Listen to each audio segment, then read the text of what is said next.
Foundation का result आ चुका है और बहुत सारे बच्चों के मन में खुशी है और कुछ बच्चे डिसअपॉइंटेड भी हैं। बट इन सभी स्टूडेंट्स के मन में, चाहे वो फेल्ड स्टूडेंट्स हो चाहे वो पास आउट स्टूडेंट्स हो, उन सभी के मन में एक ही सवाल है, शुड वी चेंज और स्विच टीचर्स? फाउंडेशन से इंटर में आते टाइम क्या हमें टीचर्स को चेंज कर लेना चाहिए? इस वीडियो में मैं इसी बात का जवाब दूंगा, इमोशंस के साथ नहीं बल्कि लॉजिक और एनालिसिस के साथ। देखो, टीचर चेंज करना एक स्ट्रेटेजिक डिसीजन होता है या फिर एक, आप कह सकते हो कि रफ डिसीजन भी हो सकता है, यानी कि गलत डिसीजन भी हो सकता है। तो आपका वो डिसीजन सही साबित होगा या गलत, इस वीडियो में आपको पता लगने वाला है। और यहां पे ये सवाल सिर्फ फेल्ड स्टूडेंट का नहीं है, ये पास होने वाले स्टूडेंट्स का भी सवाल है, क्योंकि इंटरमीडिएट में आपकी जो अप्रोच रहनी चाहिए, क्या वो सेम अप्रोच रहेगी जो फाउंडेशन लेवल पे थी, या फिर अप्रोच को चेंज कर देना चाहिए? क्योंकि सीएमए फाउंडेशन का रिजल्ट एक रिजल्ट नहीं है यार, ये एक फीडबैक फॉर्म है जो आपका होता है, टीचर का होता है और आपके एग्जाम प्रिपरेशन का भी होता है, आपके एफर्ट्स का भी होता है। तो इट इज अ फीडबैक जो आपको लेना चाहिए। तो अब मैं आपको सबसे पहले थोड़ा सा एक डेटा दिखा दूं कि यहां पे जो सीएमए फाउंडेशन का रिजल्ट आया था, आप लोगों ने देखा था बहुत सारे बच्चे यहां पे पास हुए हैं। लिटरली अगर आपने देखा हो 29,200 स्टूडेंट्स ने यहां पे अपीयर किया है और उसमें से ऑलमोस्ट 16,600 स्टूडेंट्स पास हो चुके हैं। अगर मैं आपको बताऊं जो परसेंटेज रिजल्ट की, दैट इज 57%, राइट? 57% रिजल्ट के साथ आप सोचो कि जो स्टूडेंट्स फेल हुए थे, क्या उन्होंने गलत डिसीजन लिया था? जो स्टूडेंट्स फेल हो गए, क्या उन्होंने गलत टीचर से पढ़ा था? The answer may be yes और नो। लेकिन इसका मतलब यह बिल्कुल नहीं है कि जो स्टूडेंट्स पास हुए हैं उन्होंने सही टीचर से पढ़ाई करी थी, राइट? तो यहां पे रिजल्ट नहीं बता सकता कि फाउंडेशन और इंटरमीडिएट में आपके टीचर चेंज करने का डिसीजन सही है या गलत।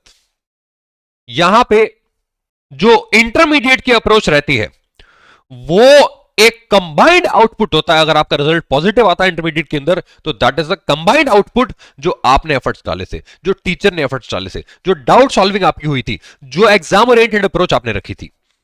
तो आपका रिजल्ट कोई भी एक सिंगल आउटपुट नहीं होता, वो एक कंबाइंड आउटपुट होता है, टीचर का भी और स्टूडेंट का भी और आपकी प्रिपरेशन का भी। ठीक है? तो अब मैं आपको लेके चलता हूं उस सवाल पे जिस सवाल का जवाब आप इस वीडियो के अंदर ढूंढ रहे हैं कि कब टीचर को चेंज करना लॉजिकल हो सकता है। Yes, it is logical. आपको कुछ अर्ली साइंस मिलेंगे टीचर को चेंज करने के। वो साइंस क्या है मैं आपको बताता हूं। सबसे पहले, अगर आपको कॉन्सेप्ट क्लैरिटी नहीं हो रही है अपने सिलेबस की, दूसरा आपकी रेगुलर प्रैक्टिस नहीं हो रही है, यानी कि आपकी डाउट सॉल्विंग नहीं हो रही है, अगर आपको टीचर का नंबर नहीं दिया जा रहा, उससे डायरेक्टली कनेक्ट करने को नहीं मिल रहा है, या फिर एग्जाम लेवल की प्रैक्टिस एग्जाम के टाइम पे आपको नहीं दी जा रही है और आपको टेस्ट नहीं दिए जा रहे हैं, ये चारों चीजें अगर आपको कहीं पे नहीं मिलती डियर, तो yes, it is time to change teachers. But आपके लिए खुशी की बात, ये चारों चीजें आपको एक प्लेटफॉर्म पे मिलती हैं, दैट इज सीएमए सारथी। और इसी को लेके मैं आपको बताऊं, 12 तारीख से हम लाइव आ रहे हैं, हमारी पूरी टीम लाइव आ रही है लाइव डेमोस को लेके सीएमए इंटरमीडिएट ग्रुप 1, राइट? 12 तारीख से लाइव ज्वाइन करना मत भूलना, आपको नोटिफिकेशन मिल जाएगा, आपको लाइव के अंदर जाके आप शेड्यूल देख सकते हैं। ठीक है?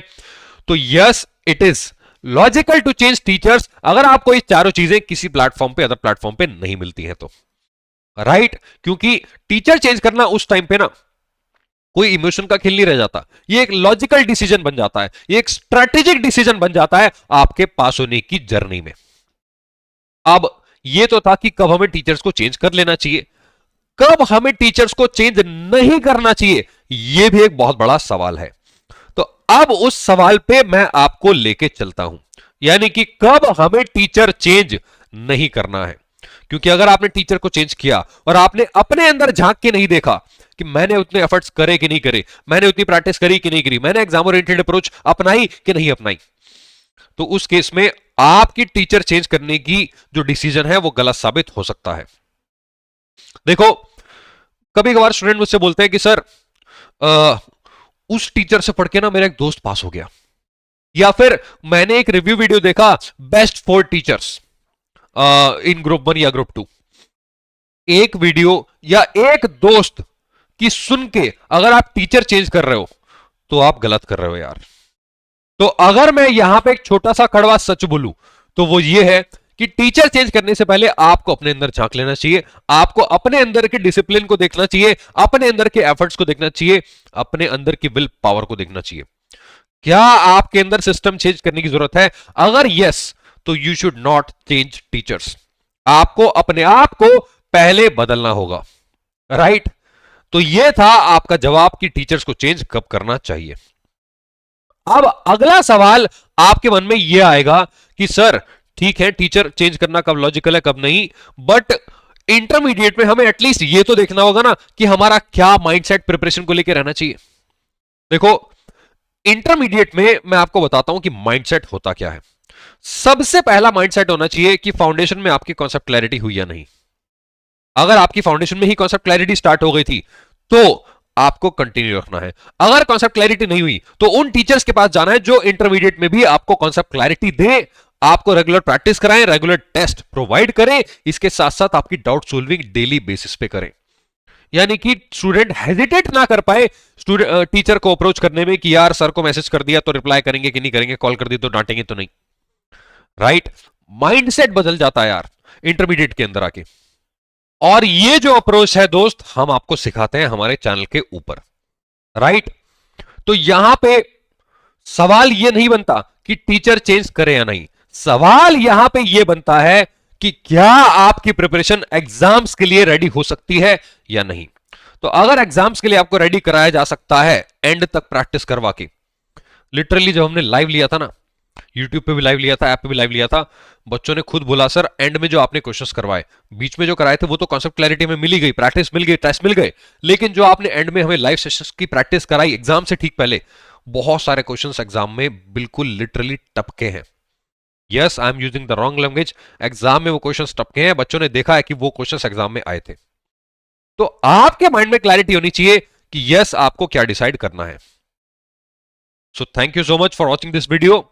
मैं मिलता हूं आपसे बच्चे अगले वीडियो में, तब तक के लिए take care and bye bye. Decision आपके हाथ में है, राइट? हौसला रखना, सीएमए सारथी आपके साथ है, क्योंकि सीएमए मतलब सीएमए सारथी।